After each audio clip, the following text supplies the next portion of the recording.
Red Dog Running Company. We have the UTSG this weekend, the sole ATM race of the Singapore calendar. We've got Kris Van de Velde in town. Good to see you, mate. Why did you choose to come here, actually? There's 3 ATM races going on this weekend. How come we get blessed with your presence? This one was always on my schedule, to be honest. Also for convenience, to be frank. Because as many people know, I'm also a race director in China. And in 2 weeks I have our annual multi-sport event coming up in Inner Mongolia. So we have cycling there, we have mountain biking, we have marathon running. So duathlon also, and yeah, so it seems to be very busy at the moment. And Singapore is at least an easy flight, or should be an easy flight from Beijing. I had some delays, so it's stressful as well. But yeah, this one was always on my schedule. I didn't actually know about this Mongolia races that are going on, and that's in addition to your Grand Fondo, the big cycle tour you do as well, right? Yeah, so that's with the company in China, Nordic Ways. It's actually how I started in Asia 15 years ago. It's the second big event that we are organizing, of which I am the race director and the designer, so I design the courses as well. As everybody knows, I'm the race director, and within 2 weeks of the event, it becomes stressful. Well, we feel very lucky to have you in town, Kris. So UTSG this weekend. We've got 3 different races. It started on the Friday night, and then we had which was a 20k, we had a 35k today. But tomorrow is the main race, the ATM race, where we've got a 50k going on. Second time that this has been an ATM race. What's your expectations for the race tomorrow? It's going to be a hot day tomorrow, so that's one thing. Last year was a very nice event here. With great fights, with a lot of good runners. We had Jeff Campbell, who's back tomorrow. He beat John Riolifa in this race, and that was exceptional because Riolifa had not been beaten in ATM for many years. And for Jeff Campbell, it was like, I guess, also confidence boost with a view to the ATM final, which he then also won 2 months later at WTMT. So yeah, this event is special. It's Singapore, of course. There's not so many trails here. There's no mountains. There's not that much elevation gain, so it's a bit of an awkward race.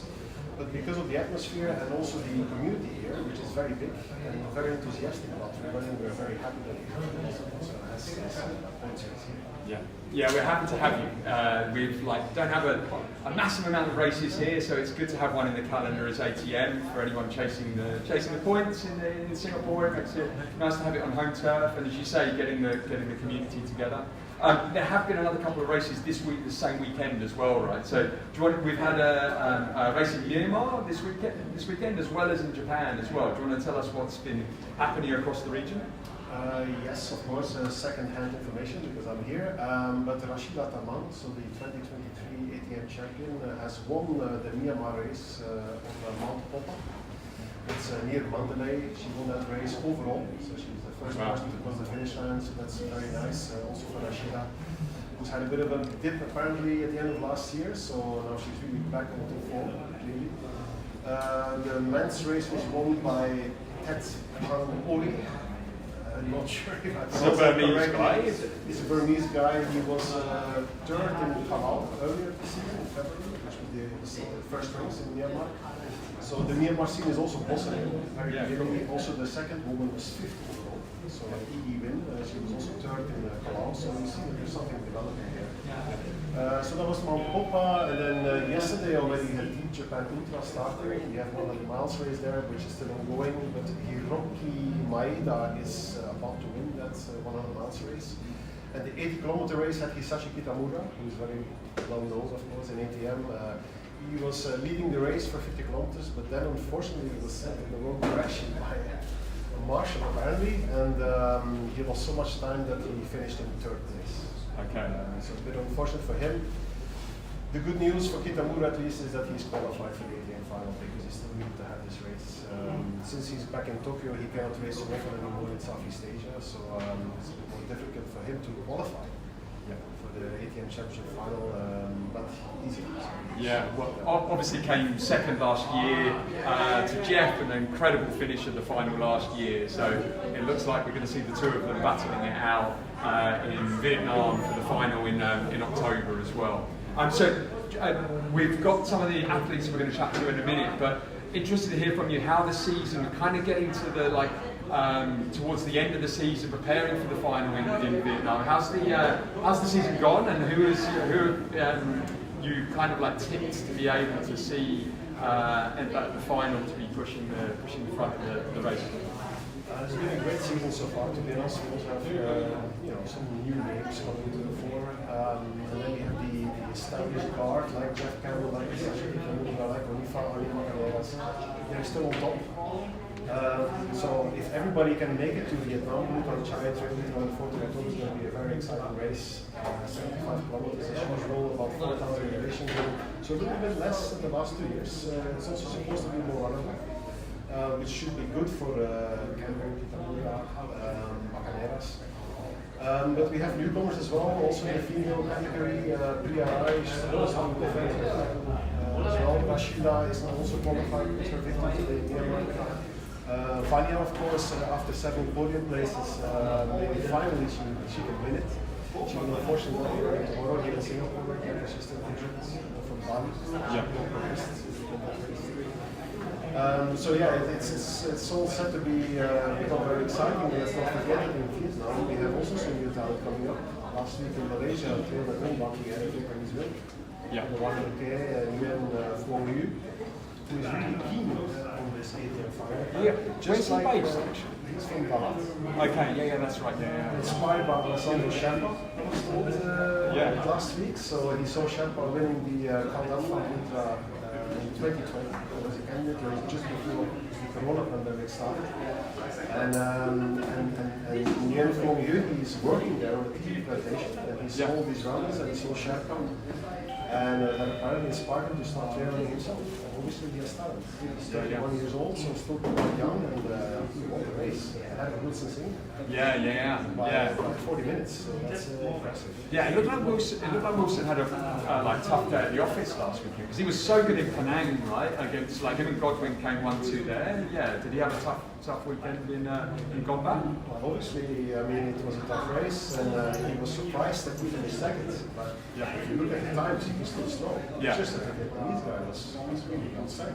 Yeah. And if you also look who is behind Wilson, in 3rd place, 4th place, Oswald, we have the Dylan Magale, he's on the decent rankings, and serious numbers as well.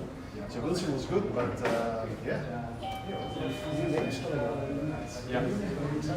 Well, let's hope we see a lot of the ATM final. I know that it's a really busy part of the trail running season as well on a global basis, but we hope to see some of these big protagonists in Asia all joining. So, nice one. We're going to hear from some of the athletes as well, Kris. So, appreciate you blessing us in Singapore. Good man. Cheers. Nice one. Cheers.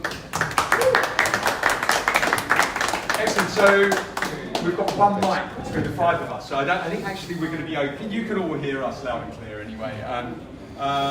Yvette, do you want to come down as well? Do you want to sit down here next to Deric? Amazing. Okay, let's just actually start by each of you introducing yourself. If you could just actually tell us where you're from, where you're based, so you just want to give a quick introduction for yourself. Yvette, do you want to just start with you? Hi, I'm Yvette from Malaysia. I come from McRitchie Reservoir, Malaysia. Deric Lau here from Singapore. Started trail running actually with an ATM race, Ultra, in 2022, July. So happy to be back. Hi everybody, Chris Timms from the UK, originally based in Singapore. I've been here 8 years. Got the bug for trail running when I moved to Singapore, and pleased to be here with you all today. Jeremy Ritcey. I'm originally from Canada, but based in Hong Kong. I have been for 25 years, and I've been running for about that long. I'm the token RD on the panel here. I'm the RD of Lantau 70, and I still try to run sometimes. And I'm Jeff Campbell, originally from Toronto, Ontario, Canada. I've been in Hong Kong since 2014, and that's when I started running as well. Yeah. I'd actually love to start by hearing what's the best race performance you've ever had in your career? What's one that stands out when you just that was one that just absolutely nailed it? And so starting with you, Jeff, and working way back. There's been a few different sort of really special moments in my career, but I'd say the first time that as a team we won the Oxfam Trail Walker race in Hong Kong. It's such a big event in Hong Kong, and we were chasing the Nepalese favorites all day long, and when we passed them just near the end and across the finish line, that was my first ever 100K race, and to be able to win my first go at that distance was just really, really special. And that was you, John Ellis, and Michael Skobierski and Brian McFlynn. So we had a really strong team of 4 Hong Kong-based runners, but the Nepalese team, they had some big names as well. So you've like won it every year since then as well, haven't you? So like, not to gloat or anything, but yeah, I can see why it's got a good place in your heart as well. Yeah, it's a special race on the Hong Kong calendar for sure. Jeremy, you've been racing 25 years. You're like properly one of the OGs in the Asia trail running scene. I'm sure you've got like hundreds of races that you could call upon, but which is the one that stands out? Well, I want to comment on Jeff's Trail Walker win. I tried to do that for like 10 years, and I've got like, I think 5 or 6 second places, but never managed to get it. When so you were racing, though, extremely jealous. because you raced with Michael Madders a few times as well, didn't you? And actually, there was always against the Chinese like army race, like every year, and they basically blocked that was everyone. a couple of years. A couple of years, and it was really difficult to beat them because they kind of like there was an army of them nobody supporting. Nobody ever did beat them. We were second to them at least one of the 2 times. And they were. Well, I don't want to badmouth anybody here, but careful. But on a couple of occasions, they had a massive support team, lots of people running just behind them, and on one occasion, they left like a mess of clothes and shoes and stuff, and all their supporters behind them. I don't know if they had like a full, I don't know, it was a F1 pit stop or something, and they left all their shit on the ground, and sort of blocked our way a little bit. But So not Oxfam Trail Walker is your number one race, considering you haven't won it. No, Oxfam Trail Walker. I think I used to consider myself like a 100K specialist and loved running 100Ks. So Trail Walker, it started with Trail Walker, same as Jeff. That was the original race when I learned to run. And then I started running Hong Kong 100 every year and loved that. But I've got to go back to my first win that was very special for me, and that was Trans Lantau in 2014. It was competitive. There were some Nepalese there that were strong and just had like perfect day. Nothing went wrong. I could just push, and it was just amazing. It finished on the beach back in those days, so it was like just Silvermine amazing. Beach, Silvermine Beach. And obviously being a Lantau native, Muiwo's your hometown. It's funny with you guys that live on Lantau, you always race incredibly well on Lantau as well. Man, it's just like home turf. Home turf advantage for sure on Lantau. Yeah. I mean, it's a unique kind of place to run. It's all bloody stairs, just like the rest of Hong Kong. But it's very unique. Yeah, nice one, Kris. Thanks, Scott. Yeah, great question. And I think I sat here last year and gave a reason why Apple was my favourite race. But my favourite race now has changed. It's actually I'm going to cheat here. Two, and they both involve Jeff actually. So my first one, I'll be quick with them, was this one last year. So the 50K last year, where I chased Jeff and Stingray around Singapore, which I feel it's my hometown now. In the heat, a bit of a tour guide, the first part of the race I felt because I was showing Jeff and Stingray the race until they dropped me, and they dropped me hard, and then he ended up running the rest of the race with How Han, and actually I was her guide, I was her tour guide there, and I maintain I would have beaten her that day if I hadn't have shown her the right way to go. But a third place against a decent, really elite crew. I remember there was a picture, I felt like an imposter syndrome, where there was like a picture of me, Jeff, Stingray, How Han, I'm just kind of there on the end, and Deric as well, So, and then the biggest one was the one that fed into the ATM finals, and to be on the start line of the ATM finals, for anyone that doesn't know how it works, you're essentially on the start line with the best trail runners in Asia, the top 5 runners of each country. But the ATM finals this year in Kinabalu, against being able to run with, first of all, people who you have always dreamt to be like, you know, Sherpa, Christian Jorgensen, Jeff, like elite, Hitachi Kitamura, elite crew, and just had a good day at the office. I think other people had a bad day at the office, which, you know, you got to run the race that you're running. But I think that was probably my top performance, and, you know, just kind of thinking back, looking at the kind of top 10, and I'm there kind of, you know, you want to be in the top 10 as your first, but to kind of make it as, I think it was 5th in the end, just behind like seriously elite runners, was probably my favourite of all time, and I aspire to be anywhere near that again. But Kris is, you know, credit to Kris, the whole format of ATM, the way it feeds into a finals, the way it's inclusive, you know, anyone can get there, you know, you just got to keep grafting points. Points mean that you can get in, so people that really chip away at these races. But yeah, last year, so within the last year, so my 2 favourite races in the last 12 months. Deric. Nice one. Yeah, thanks. Thanks, Kris. Yeah, I mean, I'm nowhere in the league of all these guys, and I consider myself stronger on the road than trails, right? So I think the best I've done is probably Trans Jeju, 100K. So I did about 12 hours 45. To me, I gave it all my all. So I thought, you know, that was probably the best that I've done, even though probably the index score doesn't say that, because there was so much stronger runners. I think the winner did it slightly under 10 hours, which was crazy. Yeah, but yeah, enjoyed the kind of race. The weather was cool. Yeah. So, talking of road running, you had a great performance at Seoul Marathon this year as well, right? You did a nice 2:45. Gave it a good push. Yeah. The two of you were very close, but awesome. Yvette, you're triple Grandmaster, is that right? Yeah.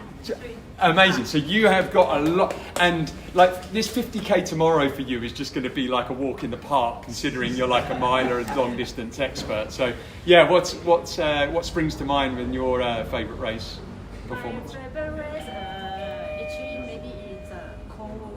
I like to racing in a cold weather. What are you doing here then for this one? So It's I nearby. think my best result I think should be the Perm Trail Summit, that one in Đà Lạt, Vietnam, in the long distance 182 km. Wow. 182 km. The other is Hong Kong. I like the Hong Kong weather. It's cold weather. Yeah. Which race in Hong Kong? There's a lot to choose from. And by the way, it has to be an Asia Trail Master race. No, but yeah. So Trans Lantau or Nine Dragons. The last time I joined is a Nine Dragons, so that would be nice. Yeah. Yeah. So Awesome. Excellent. Thanks for it. So everyone here has raced in Singapore, right? Jeremy, is this your first time racing in Singapore? Mountain biking only. You've only done a mountain? First running race in Singapore, yes. Okay. So I'm interested how you have all prepared for this race tomorrow then. Maybe starting with you, Jeff. Like, what's been your preparation coming into here? You're based in Hong Kong. I know that your a lot of your training is basically like commuting and running over the hills every day. There's no hills in Singapore, so have you actually been focused on doing lesser elevation in preparation? No, I mean, actually, I've had a diverse training block with a mix of road and mountains. I'm doing the Mantra 116 in 6 days. Okay. So, and that's a long, very, very hilly course. So I've mixed in a bit of road and a bit of elevation, and just tried to be sort of aerobically fit coming in.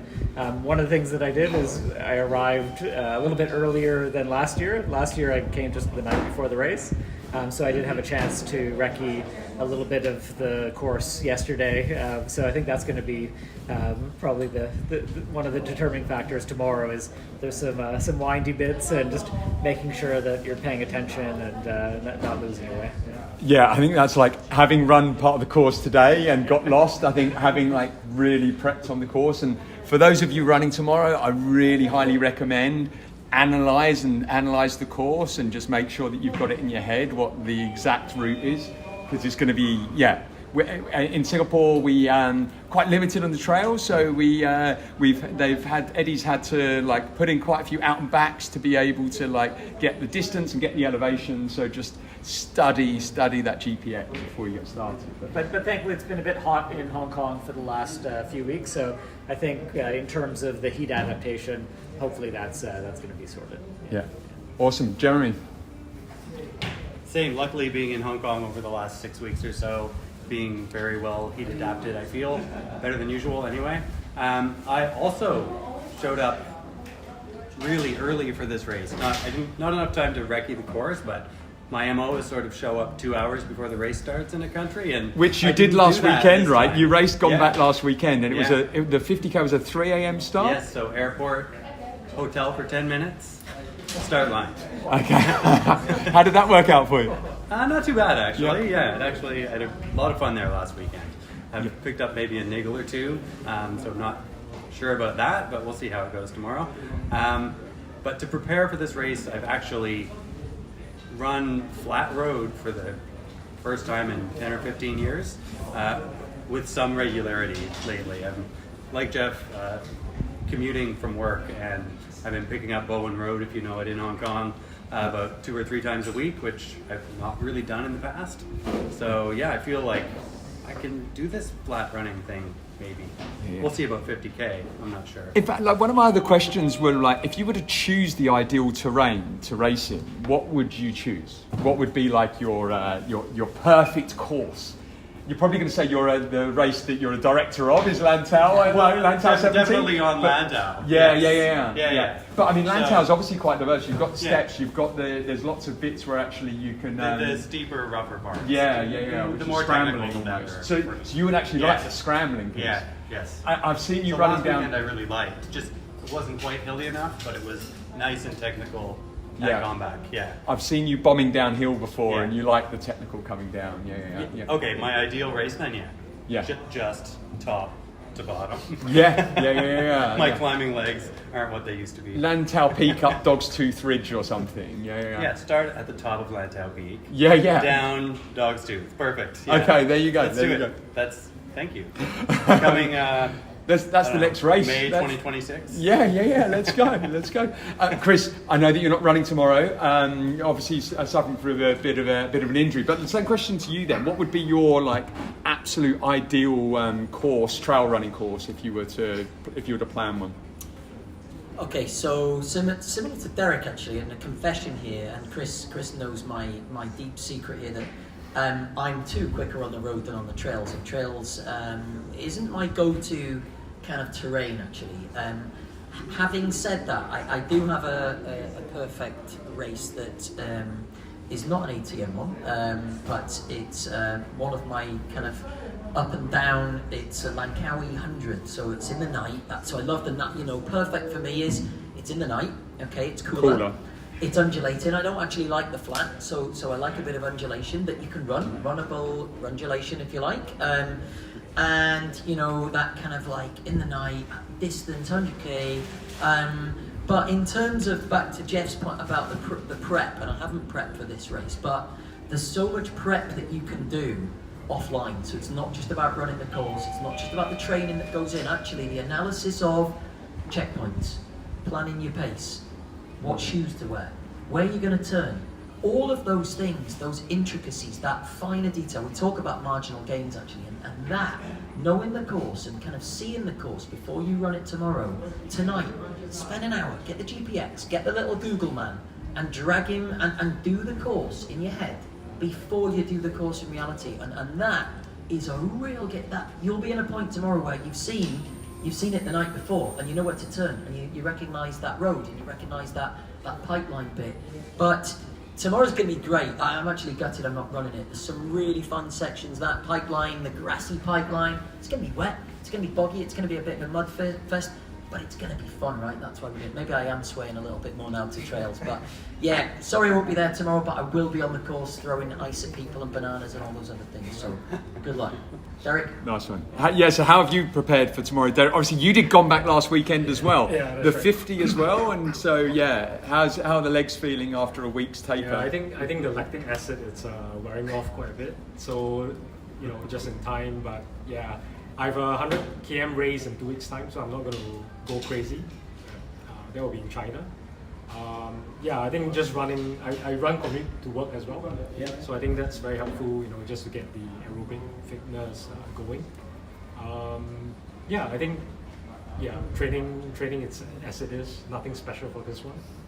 Yeah. I mean, in terms of maybe kind of terrain or course that I like. Maybe Tarawera, very runnable. You know, I don't like the type where you have to go past obstacles and stuff like that. Anything that slows you down. So yeah, that's something probably I gravitate towards. You like to keep that marathon leg speed Yeah, going. that's right. Yeah. Just keep running, right? Don't stop. Nice one. And Yvette, I think you're going to tell me that your favourite course are the most challenging ones, the ones that like you're going to be, the longer the better, For me, the longer the better. Is especially in the road jungle. I'm more like racing in the jungle. Yeah. So How have you prepared for tomorrow? tomorrow, my first time racing in Singapore, so hopefully I won't get lost. Because it's running in the park and then it's a run level. Yeah. So try my best. Keep running. Yeah, nice one. So for tomorrow's race, I think it's fair to say, Jeff, like having won it last year, you're expected to be going out at the front, and last year you had Stingray to contend with. This year you've got another Filipino contender, which is Godwin, who unfortunately not here right now, but he's definitely going to be there tomorrow morning. I think it's going to give you a bit of a push. He's not. He's not racing. not Okay, racing. well there you go. And you basically, I was going to ask you like how you're going to go out and pace yourself going out, which actually means you can probably just cruise out. And No, I don't think so. There's going to be a few fast guys. Wang Shen, the local Singaporean, very fast. We have Siu Hong, my T8 teammate. We've done a few workouts in the past month. He's in really, really good shape. He came in 4th last year. He's in a lot better shape this year. Yeah. So we'll see. I would imagine that we will go out in a bit of a lead pack. We'll see how many people want to tag along in that, but we'll be clicking along pretty quick. And then see who makes their move first. I think last year it wasn't me who broke away, it was Stingray. And that was maybe at around the 25 kilometer mark, and I caught him up later in the day. So the person who breaks first isn't necessarily going to be the first one across the line. Yeah, and I know you've been studying. You obviously said that you've been out like recceing the course, and you've been studying it pretty closely. So if you are out in front, you're not just going to rely on marshals. Yeah, but and it's also a different course from last year, right? So Yeah. that's another thing is just having done the race last year. I think most of it is a bit different. So we just have to be keeping my head on a swivel and trying to catch all those turn markers. Yeah. Jerry, for having you're not only an RD, but you have actually also run a store. We're sitting here in Red Dot Running Company right now. What kind of gear would you is like essential for you for tomorrow? What is one thing that you just like absolutely, when you were packing your bag to come down here, you're like, I cannot forget that? My shorts. Your shorts. And obviously, I take it you're running in T8s as well, as in like I am half the running field in does T8s, that. Yeah. It's obviously been a total game changer since they've come on the scene. So Yeah. I'm running really light, basically T8s, tank top, 1 flask, Yeah. my mandatory little cup, and a bunch of powder. I don't really plan on eating. So mostly just liquid nutrition. Yeah. And that's it. Yeah, tailwind or like what's it? I'm actually using Umara right now. I'm giving it a spin. Yeah. The change between them, but Umara worked really well last weekend. Really enjoyed it. Yeah. Packed with carbs, and my body seemed to hold it. I finished actually stronger, which is a rarity for me. Stronger than I was the first 30-40% of the race, and I'm sort of known as going out way too hard and then sometimes hanging on, usually not lately. So that was a nice feeling. Yeah. Just on the nutrition front, there's obviously been a lot of things shared recently around like doing really, really high carbs, like talking against the David Roche who's running Western States this weekend. There's like 120 grams of carb per hour. Like, I'm interested from all of you, like, but if you're kind of started trying and testing that in training, and whether you've been adopting it in races and see if it's working for you. I'm cheap, so I sort of like Yeah.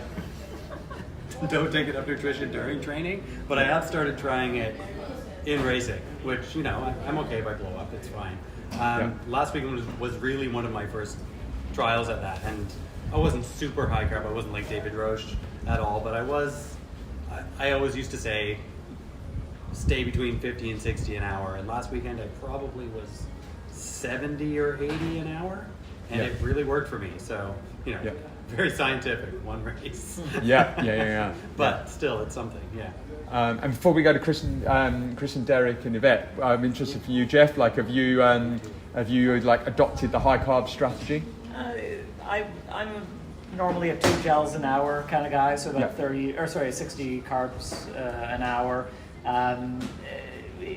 I've tipped over when I've tried to give my stomach too much to do. That's what works for me. And are you drinking any fuel on top of that? I might take some sports drink on top of that. So maybe that puts it up to maybe 70. But to go over 100, I think that might be a little bit for my stomach. Yeah. Kris, Deric, we talked about this in our podcast, Scott, didn't we? And I think it's such a subjective thing. It's like electrolyte replenishment, right? I think the range on this panel of what people need in a race per hour varies massively. So I think just knowing your body and knowing what works for you and trying things in races sometimes. So and I think that evaluative piece after a race, saying like what worked, what did I nail that race, and what did I have a shocker with, and I think remembering that and writing it down somewhere so you don't continue making the same mistakes, but then you can just keep chipping up, keep improving. That prep side again, it's all about the scientific side. I know Jeff, without giving any of his tips, really analytical on racing. He doesn't just perform well; he analyses and he's scientific in how he does things. Scott, and I want to put the gauntlet down on a prediction. Am I allowed to do that? Yeah, go. You're not racing, so you can be objective. I'm not racing, so I can say this, but I think it's going to go Jeff Campbell, Siu Hong. I think Wen Shen he's a powerhouse, but I think he raced the 20 on Friday, so I don't know how that's going to affect him. And then we have got a group of Singapore Falcons who I think are going to hover around that 4th and 5th place, and I'm chucking Deric into the Falcons now because he's been to some of our sessions. But we've got Kyle Arnold at the back over there. Yeah, and great Nick. We've got Naz sat at the front. Okay, we've got Deric over here. We've got Phil Daniel. Okay, we've got a group, I think, of people that are kind of going to be banging on that 4th, maybe 3rd. Back to Jeff's point.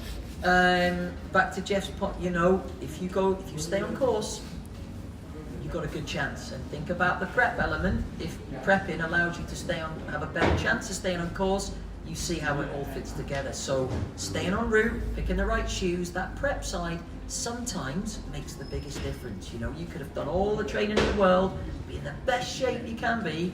You take a wrong turn and do 4 or 5k. We know about this. Go the wrong way, your race is over and you're DNFing. So I'm going Jeff, another Jeff Campbell. No pressure, Jeff. No pressure, Jeff. It's going to be awesome. I'm looking forward to it. Yeah, nice one. And fueling strategy tomorrow. No, nutrition strategy for me, when I started, it was like go to a station, drink and eat a bunch, and then nothing in between, but that totally blew up, right? So these days, maybe 2 gels an hour. For Seoul, I think I did almost 3 gels an hour, which is really helpful. I think what I learned about nutrition, that race that really helped me learn about nutrition, it's Tour de Giants. When your legs are beaten up, when you're sleepy, eating a bunch helps a lot. So I think there's real scientific value in high carbs, right? But as what Jeff mentioned, it's only to the extent your stomach can absorb it, right? So I think for those going on to a high carb strategy, you really need to train your stomach for it. For me, it's probably 2 gels maybe tomorrow per hour. Yeah, nice one. Yvette? For my nutrition, also during the race, I take the power gel and then energy bar. Just a normal one.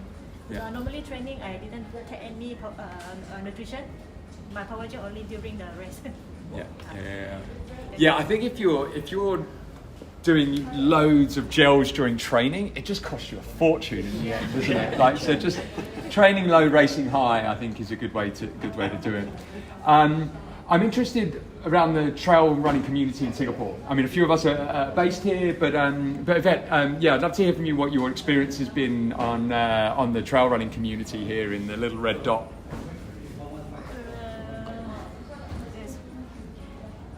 Do you know many people? Yeah, you mean here? Yeah, in Singapore, yeah. In Singapore, I know you. Yes. I also know Yeah. I also know Vanya. Yeah. There's always a fast runner and elite. Yeah. And so Deric, being a stalwart of the community here, how would you describe it to any of the other Southeast Asian nations that they come through Singapore? Like, what would be your suggestion to them around experience something of the trail running community here in Singapore? I think if you drop by, you're just new to Singapore, contact one of the running clubs, right? So Extra Laser is one, Falcons as well. There is also Mountain Goat, who is organizing this. There will be somebody who will be really happy to show you around, right? So I think community is great, even though we don't have mountains. We make use of what we have, right? So we'll go up 10 times, Bukit Timah, 120 meters gain every loop, but that's as good as it can get, right? And yeah, I think Singapore has many great things, and I think one of the things perhaps people don't like about Singapore is that it's small. 6 million people on an island of 600 square kilometers isn't a lot, but what it does do, it allows you to see those people on a regular basis more often, and that creates community, right? So if there's not so many places to run on the trails, then that can be perceived as a bad thing, but what you realise is that you see the same people going up Bukit Timah Hill and down Bukit Hill. You see them on McRitchie and going back and forth. So actually I think one of the kind of downfalls that people see in Singapore perhaps can be one of its great strengths, that it creates that community because we're constantly seeing each other. It's not just on social media, it's in person, and I think COVID was a great example. I think we spoke about this Scott podcast, and the Asia Trailmaster community that Kris has built is phenomenal. You can get a flight to Penang, and I think I went on my own once. I didn't know anyone that was going to be racing. That was a last minute decision. I was supposed to be in another race, and I got a last minute race to Penang, if you remember, Kris, who were getting in last minute, and I got there and I bumped into someone I knew at the airport, and then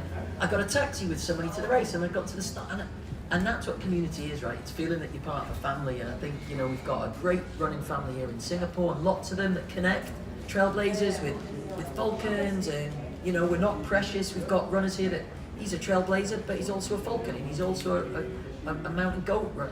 So I think that collaboration between the communities is pretty special in Singapore. And like I say, it's a small island, but that we see each other all the time, which is really a great part of the community. Yeah, and for you two Hong Kong stalwarts, I'd love to hear what you see as the different. I mean, everyone always asks, what do you like?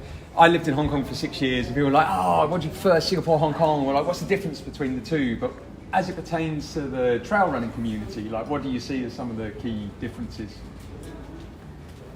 Definitely, they both have very strong, very tight trail running communities that I don't know of anywhere else that has this, to be honest. I mean, everywhere has trail running communities now, but they've been very tight communities for a long time.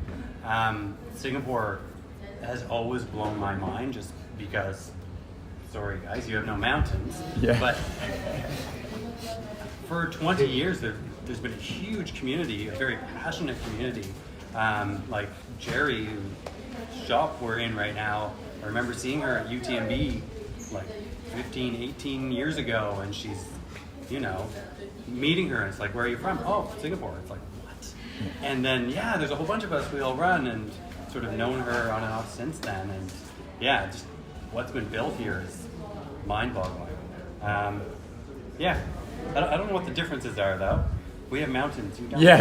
You've actually got hills to run on. But actually, it means that you go out for your big Saturday or Sunday run, 50k. Actually, you might not actually see too much of the community in that time. Whereas sometimes, and obviously it's a lot vaster. You could, there's so many different places you go. But to Kris's and Deric's point, we're literally passing each other, going up and down the same strip every day. And I echo most of the points that Jeremy just made. I don't think any community makes more of what they have in terms of trail running than the Singapore community. But also, I've been surprised that I race a lot around Asia, and how many times just Singaporean trail runners pop up all over the place. So it's it's a community that's really passionate, despite not having sort of the natural terrain that some other places do. It's one of the reasons why I wanted to come back and race UTSG again this year. Is it's nice to share the trails with people who go out and run around all the other bits of Asia. Yeah, cool. So just to bring it home then, I'd love to hear, let's go back to the nutrition piece. Like, what is your pre-race meal before tomorrow? So just quick question. So what are you doing as you get up before you head to the start line tomorrow? What are you eating? I won't eat too much in the morning, maybe just a really small bowl of oatmeal or something like that, and then some liquid nutrition. And I'll have probably a beet-it shot about 5 minutes before the race. Just to, a what? Beetroot? Yeah, exactly. Yeah, interesting. Okay, cool. Jeremy? Jeff just showed me this. Some lekker bar? Morning before Yeah. the race. But usually, like a small bowl of oatmeal 2 or 3 hours beforehand, and that's it. Yeah. Nice. But this will do. Yeah. Deric? I won't go because I'm not racing, but I'll pass this on to Deric. Probably peanut butter, a couple of slices of bread. Yeah. Maybe some bread, and then before 30 minutes before the flat of the 1 bottle the pickle juice to avoid cramp. Oh wow. Yeah. Beforehand. Before. Pickle juice. 30 minutes. Pickle juice. Yeah. Pre-cramp. And final question then, Yvette, for each of you. After tomorrow, what's the next race? What have you got coming up after UTSG tomorrow? After tomorrow, the coming out is a car in Kota Kinabalu, Malaysia. Car. Okay. KK, Malaysia. Nice. Very good. For me, it's a race in China, 3 hours drive from Beijing, a place called Chong. Okay. Doing 100 km. Yeah, nice. Not actually sure, depends on my Achilles, but I signed up for Marathon des Sables, which is next year, which has been a kind of lifelong ambition, so I'm going to be kind of long-term training for that. But in the short term, depends on my tendonitis really. But looking forward to the Marathon des Sables. Nice. For me, it depends on if this gives me enough points to get into the finals. Yeah. If it doesn't, then I'll be chasing another race in September. But I'm away for the next couple months without anything on the books. So Yeah. Okay. Got this, Jeremy. And for me, I have Mantra 116 next weekend. It's actually a Friday midnight start, so it'll be about 5 days after UTSG. So hopefully I'll have a few days to let the legs recover. But a quick one straight after UTSG. Yeah. Nice one. Well, if you don't get enough points, come and join me and do TFBT. It's end of August. You're gonna be, it's an incredible race, one of my favourite races in Asia. So thank you all very much for joining. Good luck for tomorrow. We'll look forward to following you. So round of applause for our panellists here. So, hey, welcome. So before we break though, we're actually going to welcome Chisato-san from Japan. Take a seat, please. So Chisato, based in Japan. This is first time running in Singapore? Yes. But you have been, a race favourite for tomorrow. I don't know whether you knew that, but we are expecting you to be at the front of the field and the females field. But tell me, you've actually won a couple of races recently as well. So tell me about a little bit of background from yourself and Yes, thank you. Sorry, I just arrived, so my flight was delayed, so a bit sorry for being late. This is Chisato from Tokyo. I seriously started trail run for about a year and a half ago. Wow. Before that, I was doing lacrosse and then just road running. And then the recent races, I started to do more seriously longer distances, like really this year and then late last year. Recent race I did was 100K beginning of this June. I got second place. That was in Tokyo. Before this, I joined the Year series in Philippines. I did the 47K. I think it was trying to 43. And then I won the race, so that was really a great experience. Like running abroad was like not much of an experience I've done before, so it was like a great experience. So I'm really excited for tomorrow as well. Yeah. What made you decide to come and race UTSG tomorrow? Was it like part of the Asia Trail Master calendar and to get points to go to the final? Yeah. So I think it's after the Philippine race, I think Kris reached out to me. I didn't really know about this whole series, so he really taught me like all the like race schedules, and then I was really excited in like running outside of Japan as well. So I decided the timeline really worked well also, so I was like, okay, I'm just gonna come and then race. So yeah, very excited. Yeah. So you've literally only been running a year and a half. Yeah. So what has been your impression of going from like road into trail? Like how have you been able to sort of like adapt from like lacrosse and road running to get into trail running? Like how have you been able to like kind of get a podium straight away? What do you think's your special secret? I did running. I think I've been running since I was really young too. Like just outside, playing outside. I also was born like in the countryside also, so I think that really helped me. And then even during the cross, I was in the varsity team, so the practice was really rigorous. So like we would like run a lot every day. So I think that really helped as well. Yeah. And so for tomorrow, have you been analysing the course? Like, have you like checked the GPX? We've been talking about it's quite a like challenging course in terms of the direction. So how have you been preparing for tomorrow? So actually, I tried to download the GPX yesterday. It didn't work, so I'm gonna do it tonight. Okay. But yeah, I saw like the course area too. I don't really have much idea, but I'm really excited to run. So hopefully I'm ready. Cling on to one of these guys and just follow them. I think that's your best bet. I think that's your best bet. And so I suppose lastly, just around like plans for tomorrow, pacing. Like, are you expecting to? Because obviously a lot of the races you've been doing and training in Japan, I'm sure that you train on little hills as well. It's reasonably flat tomorrow. So what's your plan of like going out tomorrow? Are you going to go out easy initially and then and then push later on, or how are you expecting to pace? I think I'm just gonna try and see. Just the weather-wise, still Japan is not as hot as here, so I'm also a little cautious on that part. But I think I'm just gonna do it, go for it, and then see how it goes, and then try to adjust later on. Cool. Yeah. Well, best of luck tomorrow. We look forward to following you, and thank you everyone for joining the panel. Appreciate it. Cheers.